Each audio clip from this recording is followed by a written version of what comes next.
Waduh, kata kuncinya adalah Google Map ataupun penunjuk arah ya dari hutan belantara kita.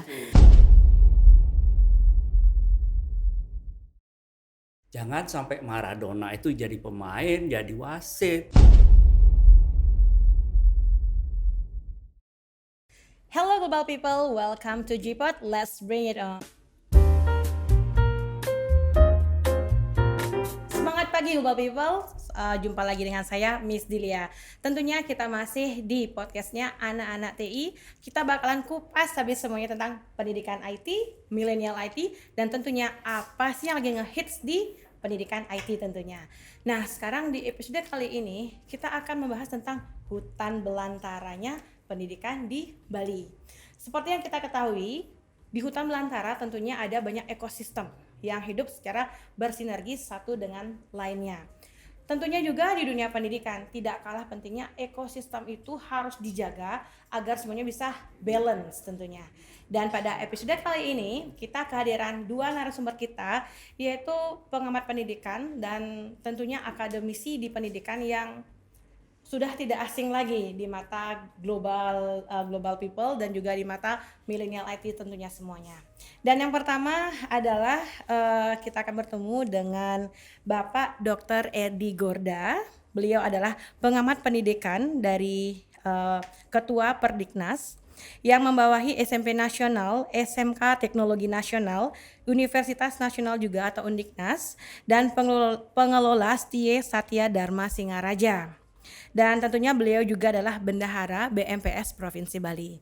Dan yang kedua adalah Dr. Igusti Made Murjana selaku Kepala Sekolah SMK TI Bali Global Denpasar dan seorang pemerhati dan akademisi di dunia pendidikan.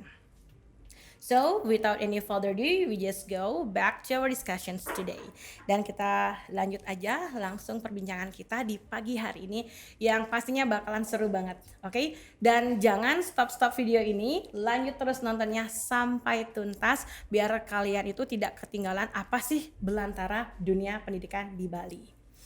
Oke, selamat pagi Bapak Dr. Edi Gorda. Atau saya panggilnya Pak Dokter atau Pak Edi. Pak Edi boleh, Mas Edi boleh bebas. Mas Edi, Pak Gong Edi boleh nggak? Boleh. Oke, Pak Gong Edi. Oke, terima kasih atas waktunya sudah menyempatkan nih waktu sibuknya kita ganggu untuk hadir di podcast kita. Oke, dan yang kedua, selamat pagi Aji. Selamat pagi. Sampun api gatra Aji. Sehat. Becek-becek. Sehat. Semangat selalu. Tetap semangat. Iya.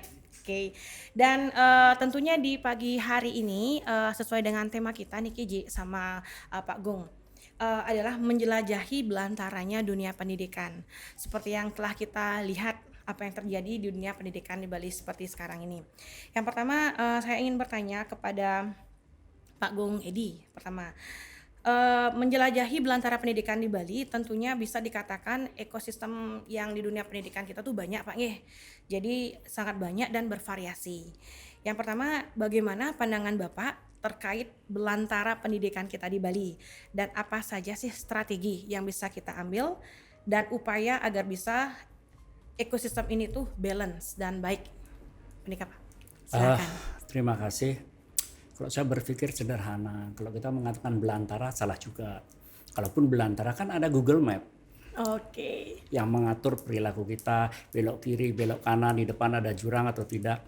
Dan itu memang bidangnya SMKTI Global membuat arah yang begitu. Sekarang masalahnya adalah sudah sekian lama misalnya SMKTI Global jalan, misalnya seperti saya SMK Teknologi Nasional jalan, kenapa tidak ada Google Map yang mampu mengatur perilaku itu semua? Ada proses, ada namanya input, ada proses, ada output.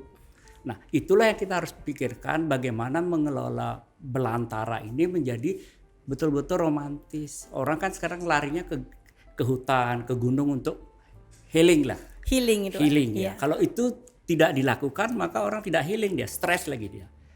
Harusnya ketika kita teknologi, kita tinggal klik SMA teknologi, akan banyak data yang keluar. Misalnya SMKTI Global, apa akreditasinya, apa fasilitasnya. Begitu semua sehingga orang tidak di belantara bukan kebingungan tapi ketenangan karena semua sudah dipagari oleh aturan yaitu sistem. Jangan-jangan sistem itu sudah terbangun, tapi kembali lagi konsep man behind the gun-nya. Jangan-jangan man behind-nya yang tidak memanfaatkan the gun-nya tadi. Sehingga buat saya belantara enggak masalah, tetapi kan ada alur. Mendaki pun ke Gunung Batur ada alurnya, ada yang yang mengantarkannya sehingga orang tidak tersesat, sehingga ke hutan itu menyenangkan. Ada tour guide-nya Pak. Iya, tour guide-nya. Jangan-jangan kita tidak menyediakan tour guide atau kita sengaja menyembunyikan sistem itu sehingga orang kebingungan di hutan belantara. Kalau saya mau klik sekarang SMATI Global posisinya di Bali apa? Tinggal klik kita tahu. Kalau anak saya mau ke TI global, ya ke teknologi tinggal ke SMATI, tidak kemana-mana. Saya pikir itu yang penting kita bermain di sistem bahwa ada Google Map-nya dan Google Map itu dipergunakan dengan baik dan memang benar-benar memberikan informasi yang valid. Itu aja kata kuncinya. Itu kata kuncinya adalah Google Map Ya. ataupun petunjuk arah Ya. dari hutan belantara kita. Ya, betul. Jadi walaupun di hutan belantara tetap terarah Pak. Iya, betul. Oke. Ya. Oke, terima kasih Pak Gong Edi.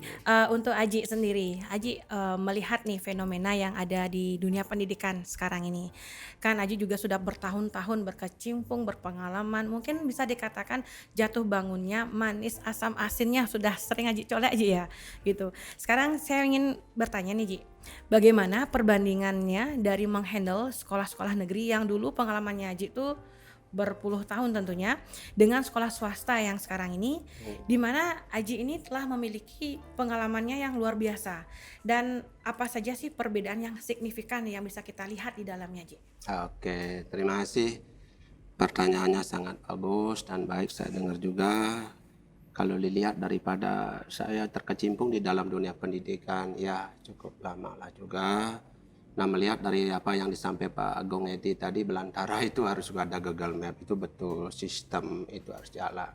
Nah, kalau saya melihat dari pengalaman tahun demi tahun, kalau tidak salah 3-4 tahun terakhir ini, bahwa sistem itu ya sudah menyimpang daripada sistem yang ada deregulasinya. Maka dari itu kami dari pihak lembaga swasta, salah satu di bawah naungan Yayasan Widya Dharma Santi, Grup Stikom Bali, saya sangat menghimbau sebenarnya ya bagaimana kita menghormati dan menghargai deregulasi itu.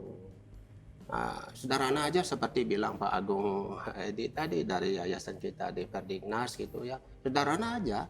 Kalau itu tidak dipermainkan, saya kira semua sistem itu akan bisa jalan dengan baik. Maka dari itu saya mengharap dan menghormati, mari kita deregulasi ini.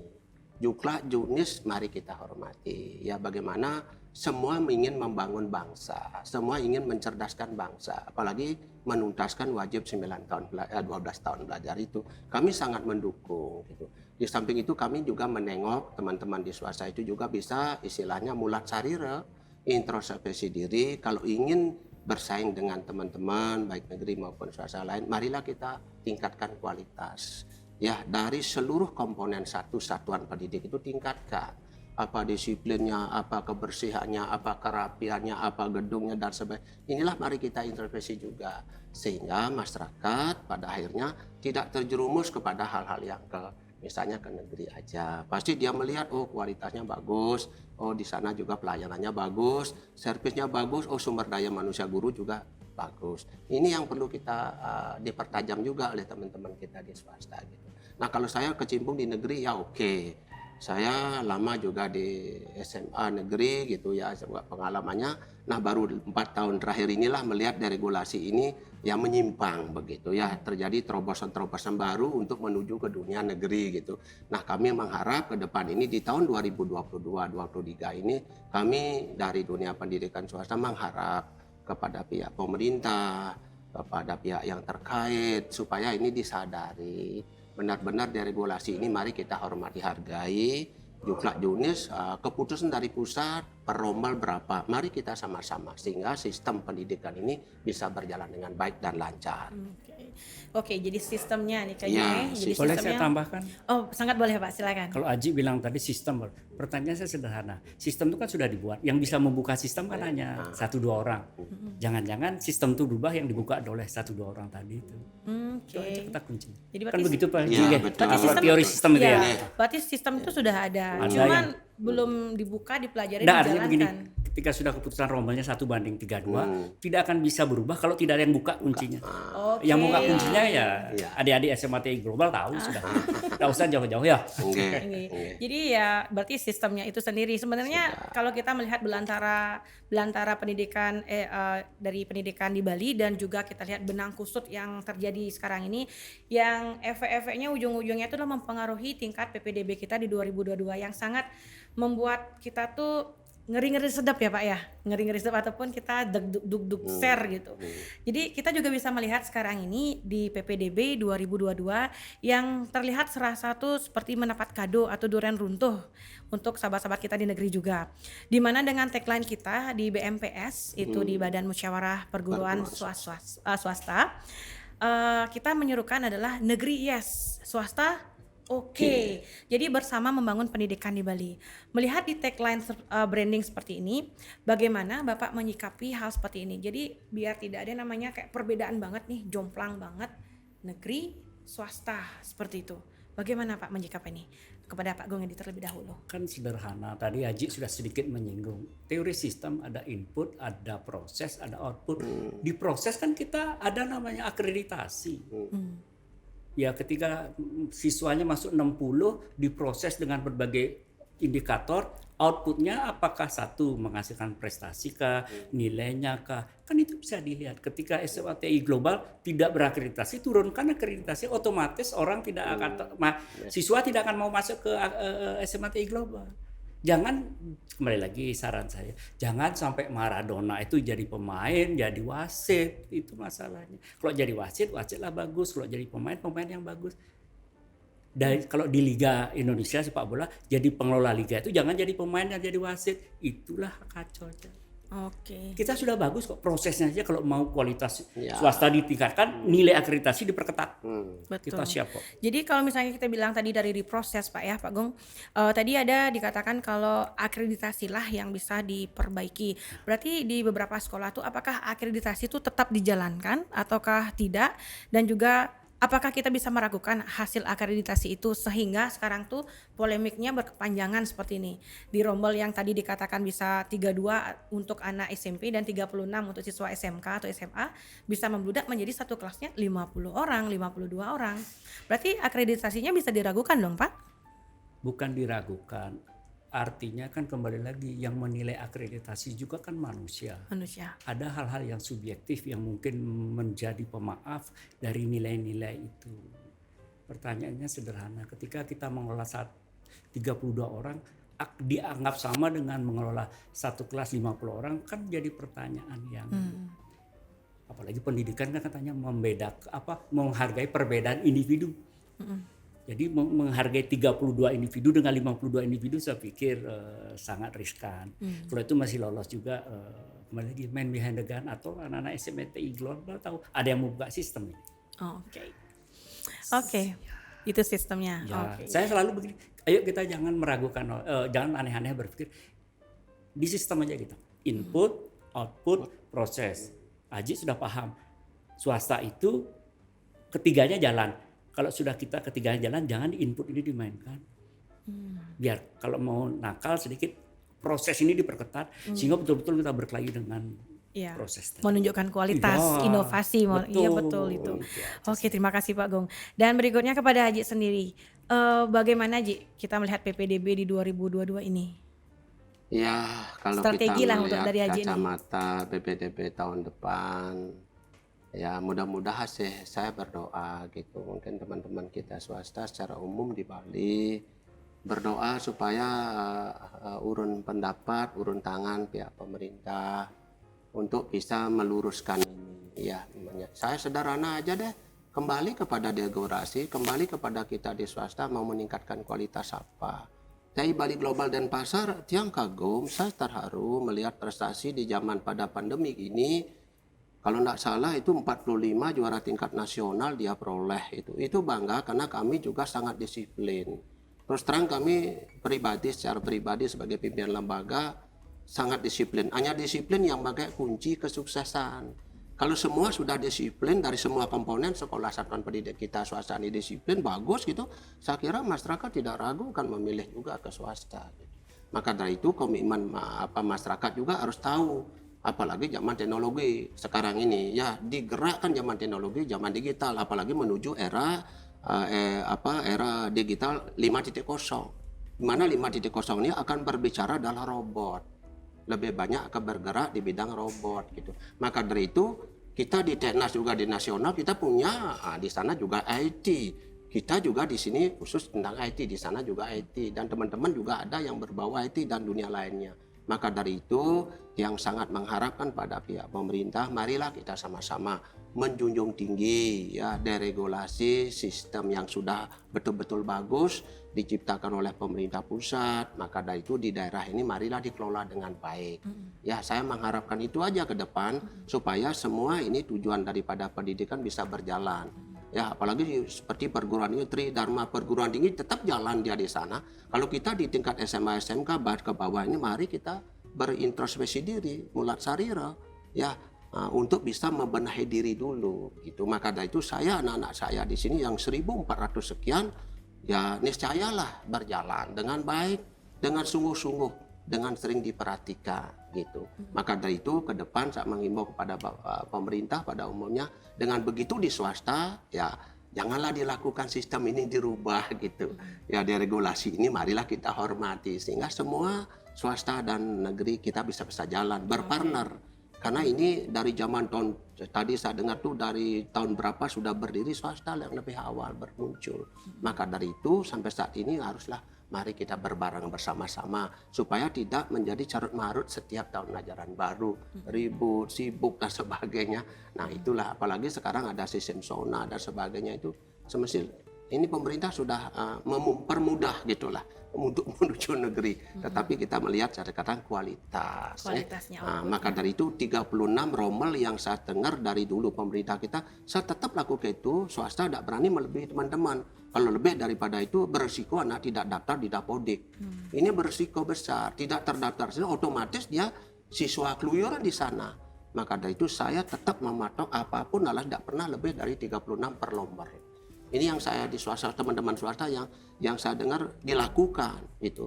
Nah di negeri, nah yang teman-teman di negeri itu ya saya kontak gitu ya lebih 48 dan sebagainya itu. Nah ini kembalilah kepada pemerintah untuk meninjau itu supaya jangan di tahun yang akan datang ini sama-sama menghidup ya sama-sama lah. Kalau sampai itu terjadi terus semakin mati suri swasta. Kalau sudah semakin suri akan timbul masalah besar, masalah sosial. Dalam artian guru saya bawa kemana? Akan terjadi pengangguran. Pengangguran besar-besaran ya, besar-besaran nanti. Terus kedua SDM daripada staf manajemen juga kemana? Fasilitas yang megah, mewah dan swasta dikemanakan? Nah ini yang perlu juga dipikirkan. Kalau saya sudah sangat berpikir jauh itu sudah dari 2 tahun lalu ya. Kalau terus akan begini, sumber daya manusia yang guru jumlahnya 100, padahal mendapat siswanya dari biasa 15 kelas menjadi 5 kelas, kemana kan dia? Ini kan perlu juga dipikirkan penganggur. Kasihan kepada para guru yang usianya sangat produktif, tiba-tiba akan terpengaruh seperti itu. Nah inilah himbauan saya dari dunia pemerhati pendidikan akademisi. Saya melihat ini, mudah-mudahan pemerintah di tahun yang akan datang ini saya sangat menghimbau untuk deregulasi ini. Pak Juklat, Junes, mari kita hargai. Surat keputusan pusat juga kita hargai semua. Memang semua saling ada kebutuhannya. Nah walaupun begitu, nah marilah kita juga saling menghargai sesama. Ya dihargai plus juga dilaksanakan dengan baik. Biar sehingga tidak terjadi itu sistem ada, tetapi pelaksanaannya belum terlaksana dengan baik. Itu yang saya Oke, terima kasih Jeng. Dan untuk Bagong Egdi, tadi saya agak tertarik sedikit di tingkat proses yang dikatakan dijabarkan tadi. Di proses itu kita tidak ragu kalau misalnya kita diproses diperketat, karena di situ kita bersaing, bisa memperlihatkan kredibilitas kita, apa yang bisa kita lakukan, dan bersainglah dengan inovasi tersendiri kan. Nah, kira-kira jika misalnya terjadi gesekan seperti ini ataupun regulasi ataupun juknis yang tidak terlaksana, apakah ada efeknya Pak ke depannya? Efeknya yang saya tanyakan, apakah ada efek untuk di masyarakat, untuk agent of change kita ataupun generasi Z kita, apakah kena efek dari sistem yang seperti ini Pak? Terima kasih. Begini, teori besarnya kan begini, kemiskinan itu bisa putus dengan rantai pendidikan. Nah sekarang rantai pendidikannya tidak membantu orang untuk kreatif. Jujur kan gimana caranya? Sudah tidak pantas, katakanlah tidak cocok di negeri, dipaksa ke negeri, kira-kira nanti sapu napi. Itu kan pertanyaan besar. Saya tidak akan menilai terlalu jauh. Itu yang pertama. Jadi kalau kita sepakat mau meningkatkan kualitas sumber daya manusia untuk memutuskan rantai kemiskinan melalui pendidikan, jangan diutak-atik pendidikannya. Itu yang pertama. Yang kedua, ingat dalam prinsip-prinsip pembelajaran ada paling tidak 5 atau 6. Yang pertama siswa, yang kedua guru, yang ketiga biaya, yang keempat prinsip belajar, yang kelima lupa saya. Nah, kalau sekarang siswanya turun, gimana kita ngomong biaya? Siap nanti gurunya, siap pengajar siapa, kan itu merupakan dampak yang sulit. SMA TI Global juga kalau masih siswanya nol, gimana caranya membiayai semegah ini? Itu yang harus dipahami. Sekali lagi saya setuju kok, sebetulnya di negeri itu mahal Bu. Informasi yang saya dapatkan di SMK negeri itu sampai per tahun biaya operasional 1,7 miliar. Wow, M Pak ya? Ya M. Kalau tidak salah dulu podcast ada mengatakan bahwa Bali Mandara itu setahun itu 4 miliar. Setahun. Kelihatan ringan, murah karena tidak bayar. Karena tapi syaratnya yang masuk itu orang pintar dan orang miskin. Kalau sekarang dirubah, sekarang Bali Mandara menjadi sekolah reguler kan, orang miskin masuk, orang yang agak miskin masuk, orang yang agak kaya masuk, orang yang kaya masuk, orang yang pintar masuk, agak pintar masuk, bodoh masuk. Nah itu. Nah karena berbeda ekstrim begitu, akan Haji pasti paham bagaimana mengelola kelas yang bagus kalau nilai yang 10 sama yang 5 itu jadi satu kelas. Iya, sangat susah nih Ya Kak. itu maksud saya, karena kita ingin memutuskan rantai kemiskinan, Mbok Yao setuju bahwa pendidikan ini jangan diutak-atik, lebih baik keras diproses. Itu aja sih saran saya. Oke. Sederhana berpikir. Ya sederhana. Kadang-kadang pemikiran yang sangat sederhana, pelaksanaan juga seharusnya tuh sangat sederhana Pak ya. Ada juknis, kita buka, kita baca, yuk dijalankan. Jadi happily ever after jadinya kalau seperti Misalnya itu. kalau SMA TI Global nilai akreditasinya paling tinggi, kasih aja reward. Tapi begitu turun, umumkan SMA TI Global turun dari A ke B atau ke C, sudah punishment itu. Iya, betul. Oke, jadi perbincangan kita di pagi hari ini sangat lumayan Pak ya. Simple tetapi langsung kena gitu. Jadi untuk di belantara pendidikan tadi dikatakan ekosistem itu tergantung prosesnya seperti ini Kak. Dan juga untuk dari Aji sendiri.